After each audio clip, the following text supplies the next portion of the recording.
with a plan in mind. God has a plan for you. And so he called you. Get this. They use a telephone as something that people use to call you. People only call you when they have need of you. And so the same with God. God have need of you, so he called you with a plan in mind. And it is our job to answer the call. Hello? Is this you, Jesus?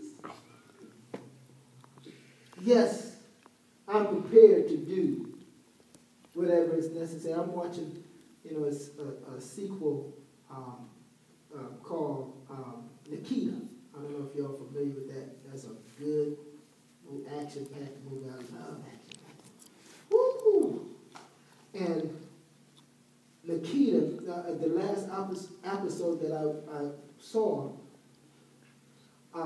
this doctor put this headphones on his patients, and he does something with their mind.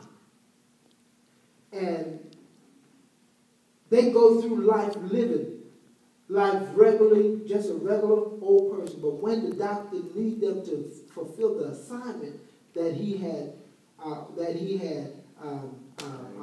what is it? Train them. Train their minds to do, program their minds to do.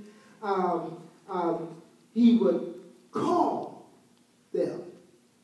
And that thing that was programming their minds started playing in the phone. And they put the phone up, and they go and they get a weapon, a gun or something, and they're like they're being transformed into a mummy or a zombie. And they're totally focused on what they was trained to do. And they go out and they try to assassinate the person that they were supposed to assassinate.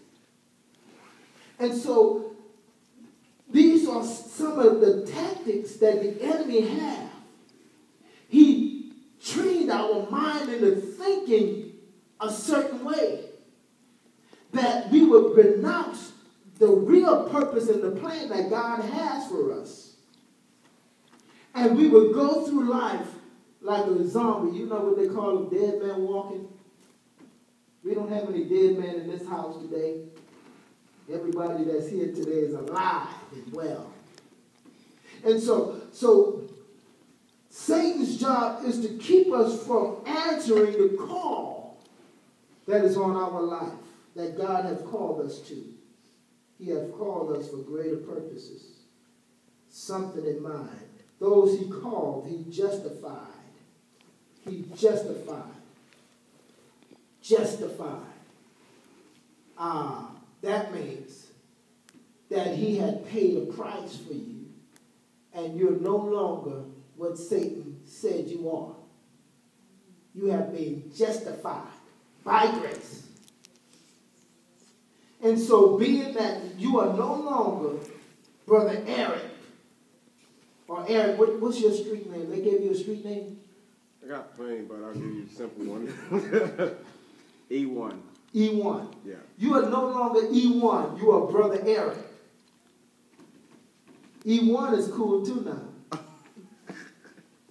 But God called you. And your mom wasn't just looking through the book of names to name you. God put your name. Your name came off the pages,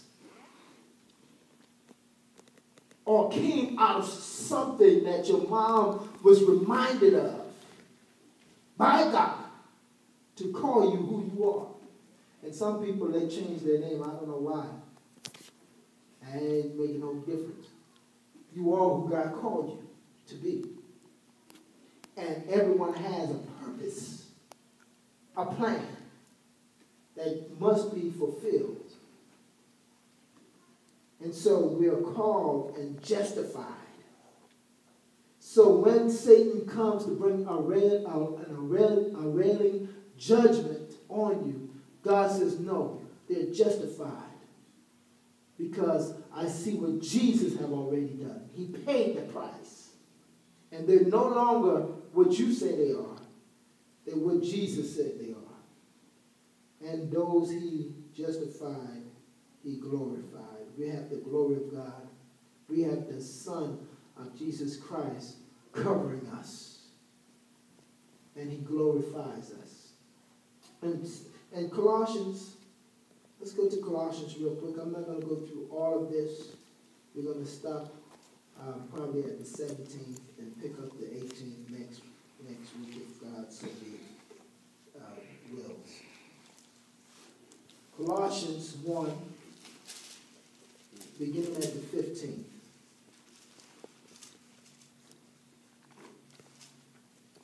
Colossians 1, beginning at the 15th verse. Man, this is some good stuff here. He is the image of the invisible God, the firstborn over all creation. The 16th, for by him all things were created, things in heaven and on earth, visible and invisible, whether throne or powers or rulers or authorities, all things were created by him and for him. He is before all things, and in him all things hold together. This is some good stuff. Have you all ever heard someone says that, how can you be big when little got you? Y'all ever heard that phrase? Mm-hmm. What? How can you be big when little got you? Brother James know that phrase. He knows that saying. How can you be big when little got you? And as I was meditating today, the Spirit of the Lord switched that up a little bit. Well, a lot. I'm going to put it this way. How can you be small when big got you? Y'all like that? Right. Huh? How can we be small when big got us? You remember the topic or the title of this sermon? God got you. Yeah. How can you be small when big got you? And so we need to understand this, that he is the image of the invisible God. Jesus is the image of the invisible God. We can't see God. We can't put our eyes on him. No man can see God and live. And it's talking about this flesh. This flesh cannot see God and live. That's why God dwelt with different things in the Old Testament, but we're not going to go there. But God is an invisible God. You cannot see him with your natural eyes and live. The firstborn over all creation. He's the firstborn of all creation. This is what I don't understand. How can Jesus appear in Mary's womb in the New Testament after decades and decades have went by in the Old Testament, but he's the firstborn? How can he be the firstborn, but yet he came later on through the generation or the lineage of David? And so we must understand this, that God sits outside of time. And before God even thought about creating, or before God went into creation, creating the heavens and the earth, God visualized. This is deep stuff now. Y'all going to have to pay good for this one. God visualized everything. The reason why God cannot be tricked by Satan is because God foresees everything. He visualized everything before he brings it into existence. So